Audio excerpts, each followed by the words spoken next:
रक्षाबंधन पर। बहन और भाई का संबंध क्या है? रक्षा सूत्र को लोगों ने बिगाड़ दिया। आज के जमाने में तो रक्षाबंधन का भी महत्व लोग नहीं जानते कि कैसे रक्षा सूत्र बनना चाहिए, कैसे रक्षाबंधन होना चाहिए। उसका भी विशेष महत्व होता है भाई, उसकी भी मूलता होती है। फिर कहेंगे जब रक्षाबंधन का त्यौहार आता है ना, हिंदू सनातन धर्म के जितने त्यौहार आते हैं उस समय पर कोई ना कोई बात सामने आ जाती है। फिर कोई कहेगा भद्रा लगा, कोई कहेगा ये लगा, कोई कहेगा वो लगा। निवेदन करेंगे, सनातन हिंदू धर्म के त्योहारों को कई बार विभाजित करने का प्रयास किया जाता है, पर आपका जिस दिन दिल कर जाए और जिस दिन तुम्हारा मन दिल से भगवान शंकर की अविरल भक्ति की ओर जुड़ जाए, उस दिन श्री शिवाय नमस्तुभ्यम कहकर, ओम नमः शिवाय कहकर भगवान का नाम लेकर तुम कुछ भी काम करोगे वो सफलता ही देगा। कभी गलत कर्म नहीं, आपको विघ्न की ओर नहीं पटकेगा, वो आपको तकलीफ की ओर नहीं पटकेगा।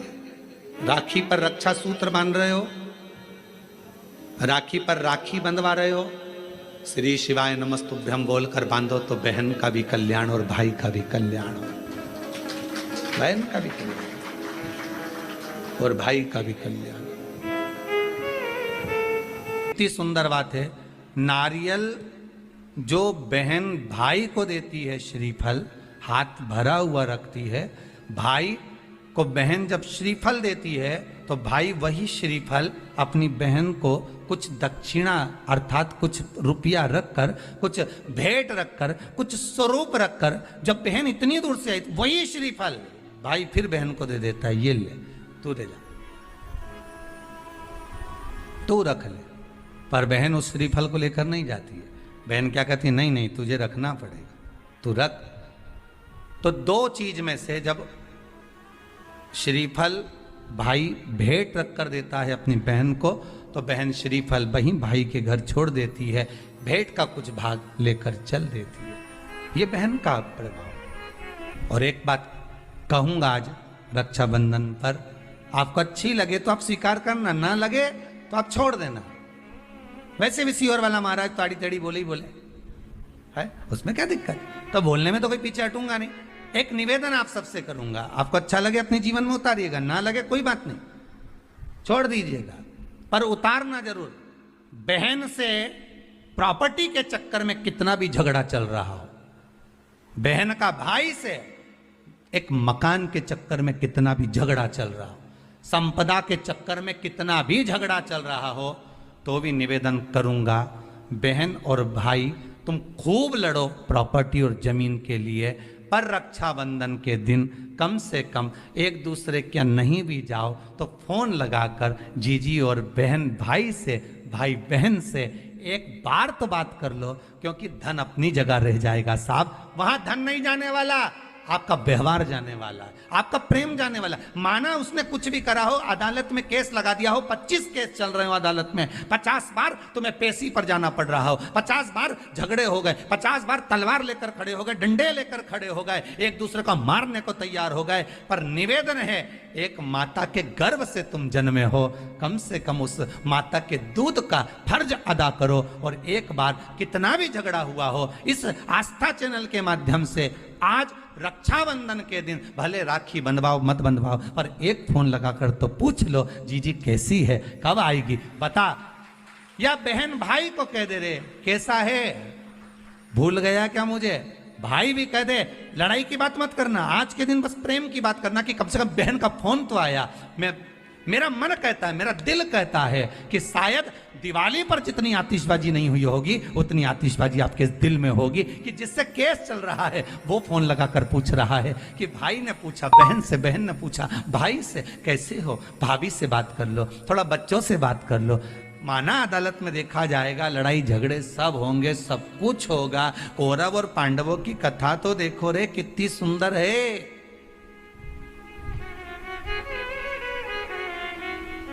कितनी सुंदर है।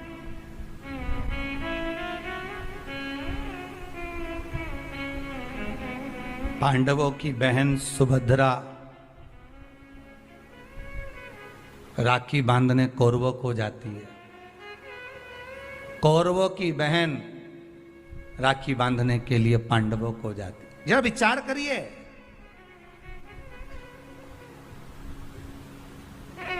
क्या युद्ध के मैदान में लड़े नहीं? क्या युद्ध के मैदान में मरे नहीं? युद्ध अपनी जगह पर है। एक फोन रक्षाबंधन के पहले अपनी अपनी ननंद के पास जरूर लगाओ और फोन लगाकर बोलो, जीजी कब आएगी तू? सुन, साड़ी माड़ी लेकर मत आना, या अलमारी भरी पड़ी है, मेरी साड़ियां पहन लेना। क्यों? किस लिए? कारण क्या है? क्यों? माता लक्ष्मी जी ने जाकर राजा बलि की धर्म पत्नी के वस्त्र को क्यों लिया था?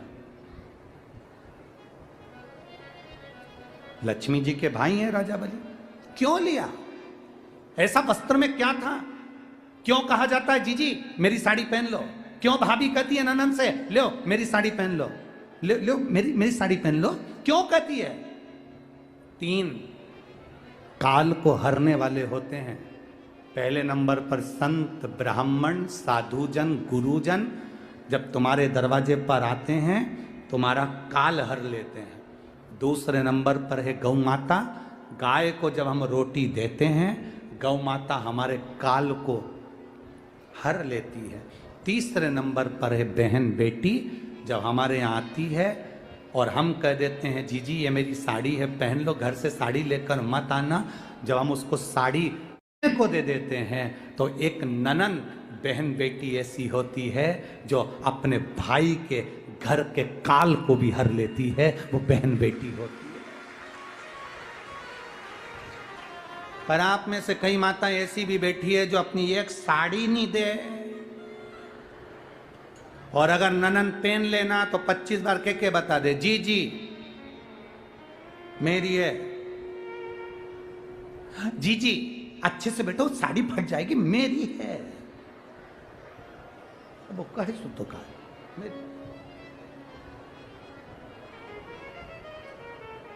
करो तैयारी अपने अपनी नंदों को, अपनी अपनी बहन बेटी को रक्षाबंधन से पहले एक फोन लगाकर कहना, जी जी तेरी याद आ रही है, आजा जरा जल्दी आना, 2 दिन पहले आना, अपने बच्चों को लेकर आना और हमारे घर का भंडार भर कर जाना। तेरे आने से हमारा भंडार भरा है, तेरे आने से हमारा भंडार।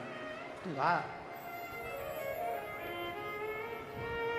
कितना भी झगड़ा हो, भले बोलचाल नहीं हो, तुम्हारी लड़ाई हो रही हो, झगड़ा हो रहा हो, तो भी मेरा निवेदन है एक बार अपनी नंदों को फोन जरूर लगाना, एक बार जरूर कहना। भी फीके हो गए, इतना फीका कर दिया विरोधियों ने, इतना फीका कर दिया विधर्मियों ने कि जब देखो जब त्योहार आता है और ये अपनी चाल चलना प्रारंभ कर देते हैं। मावा नकली है, दूध नकली है, मावा नकली है, दूध नकली है, और इनकी निगाह में वो चॉकलेट असली है।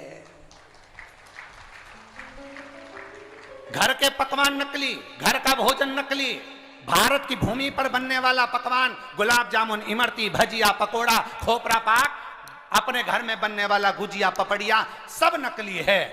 बस बाजार जाओ, रक्षाबंधन का त्योहार है, एक टॉफी भाई बहन को, बहन भाई को दे दे, और इसको त्योहार कहते हो। त्योहार वो होता है जो घर की माँ घर में मिठाई बनाए और बच्चों को खिलाए, उसको त्योहार कहते हैं। फीका कर दिया त्योहारों को। जो भी त्योहार आते हैं या तो 2 हो जाएंगे, 3 हो जाएंगे, या फिर इतने छोटे हो जाएंगे कि उसमें आप विचार करते रहोगे कि मैं कल मनाऊं कि परसों मनाऊं। बस इसी विचार में पड़ते रहेंगे, और हमारा सनातन धर्म का जो हमारा एक आनंद है, हमारे जीवन का जो सुख है, त्योहार का जो उत्साह है, त्योहार का, जन्माष्टमी आती थी पहले लोग ऐसी जन्माष्टमी मनाते थे, रामनवमी आती थी पहले रामनवमी मनाते थे, रक्षाबंधन आता था पहले रक्षाबंधन खुशियों से मनाते थे, जब होली आती थी होली खुशियों से मनाते थे, दिवाली आती थी, दिवाली खुशियों से मनाते थे, संक्रांति आती थी, संक्रांति खुशियों से मनाते थे। जितने त्योहार आते थे एक आता था और उसमें उत्साह, उमंगता, आनंदता होती थी। आज के जमाने में इतना इतना बांट दिया, इतना इतना बांट दिया कि त्योहार को भी 2-4 कर दिए तो लोग विचार में पड़े रहते हैं। अब करें तो करें क्या, अब विचार करें तो करें क्या। टॉफियों को इतना जरूरी बता दिया कि घर में मेरी माताओं के हाथ की बनी हुई गुलाब जामुन, खोपरा पाक, गुजिया और पपड़िया कोने में पड़ा रहता है और वो टॉफी एक मूल हो जाती है, एक चॉकलेट मूल हो जाती है। और हम समझ नहीं पा रहे विधर्मियों को, हम सोच नहीं पा रहे कि हमारे सनातन धर्म पर कुठार प्रहार है ये, हमारे सनातन धर्म को नष्ट करने का प्रहार है ये। त्योहारों पर कौन सा एक किसी ने बता दिया, कौन से शास्त्र, कौन से वेद और कौन से पुराण में लिखा है कि त्योहार पर बहन भाई को तिलक लगाए तो टॉफी खिलाए, चॉकलेट दे। यह हमारा सभ्यता, हमारी संस्कृति और हमारा संस्कार नहीं है। यहां तो यह नियम है, बहन भाई को जब राखी बांधे तो बांधने पर उसने अपनी माँ से जो मिठाई बनाई हो वो थाली में रखी हो और बहन भाई को और भाई बहन को खिलाए तो माता पिता का आशीर्वाद उसके शरीर में पहुंच जाए, उसके जीवन में पहुंच जाए। हम किन ओर जा रहे हैं? और हम चिल्ला चिल्ला कर कह रहे हैं धर्म की अधर्म का, प्राणियों में विश्व का हो गया। सीधी बात। हम जा कहां रहे हैं? हम किस पथ की ओर, हम किस मार्ग की ओर जा रहे हैं?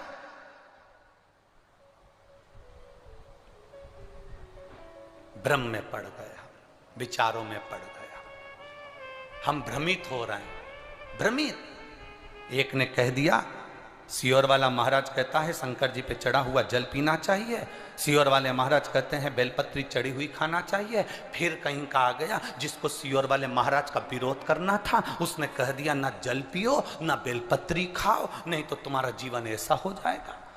ये विरोध शास्त्र का नहीं है, ये सियोर वाले महाराज का है कि इन्होंने अगर बोला है तो उसका विरोध करना, इन्होंने बोला दुर्वा चढ़ाओ उसका विरोध करना, इन्होंने बोला चावल चढ़ाओ इसका विरोध करना।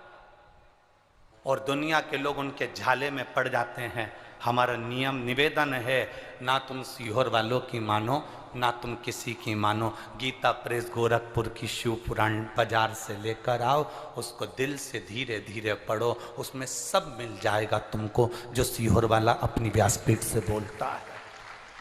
ब्राह्मण, साधु, संत और बहन बेटी, ये 3 काल का हरण करती है, इसलिए इन तीनों की महत्वता। जब ये राखी जो बनती है ना, ये रक्षा सूत्र जो तुमने बांधा है, ये मोली जो बांधते हैं, कलेवा जो बांधते हैं, ये रक्षा सूत्र बहुत दिन तक जब बंधा रहता है, बंधा रहता है, बंधा रहता है, पूरा समय 8 महीने, 9 महीने, 6 महीने, 4 महीने, 3 महीने, जितना भी आप लोग बांध कर रखते हैं, जितना भी 8 दिन, 15 दिन, 20 दिन, जब तक आप बांध कर रखते हैं, उसके बाद में इसको खोलने के बाद कहाँ डाला जाता है?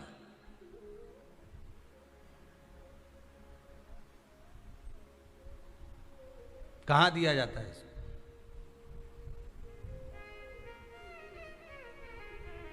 वो रक्षा सूत्र को कहां डाला जाता है? तो कहते हैं जिस स्थान पर गाय को बांधा जाता है, जिस स्थान पर गाय को बांधा जाता है, उस स्थान पर इस रक्षा सूत्र को ले जाकर एक और किसी भी खूंटे से गाय के, या गाय का जो ग्वाड़ा होता है, गाय जहाँ बंधती है उस स्थान पर कोई कील लगी हो, कोई खूंटा लगा हो, उससे इस रक्षा सूत्र को खोलकर बाद में बांध दिया जाता, वहां रख दिया जाता। क्यों, किस लिए रखते हैं, क्यों जोड़ा गया इसको? हिंदू धर्म में रक्षा सूत्र को गाय से क्यों जोड़ा गया? उसका कारण केवल इतना है कि गौ माता, जब तक आपने रक्षा सूत्र बांधा, इसके बाद रक्षा सूत्र आपने अगर गौ माता के उस ग्वाड़े में कहीं ले जाकर बांध दिया है, दे दिया है, रख दिया है, 33 कोटि देवता गौ माता के भीतर विराजमान होते हैं, 33 कोटि देवता गौ माता के भीतर रहते हैं। और केवल ये जो ये गाय जहां बंधती है, गौशाला जो होती है ना, गाय जहां बनती है, जहां पर गौ माता निवास करती है, हम तो कहते हैं लोग वृंदावन किससे मिलने जाते हैं? जम के बोलिए जरा। भगवान कृष्ण से, ठीक है। और भगवान कृष्ण किसको चराने जाते हैं? गौ माता। मतलब तुम कृष्ण जी के पीछे और कृष्ण जी गौ माता के पीछे। क्यों?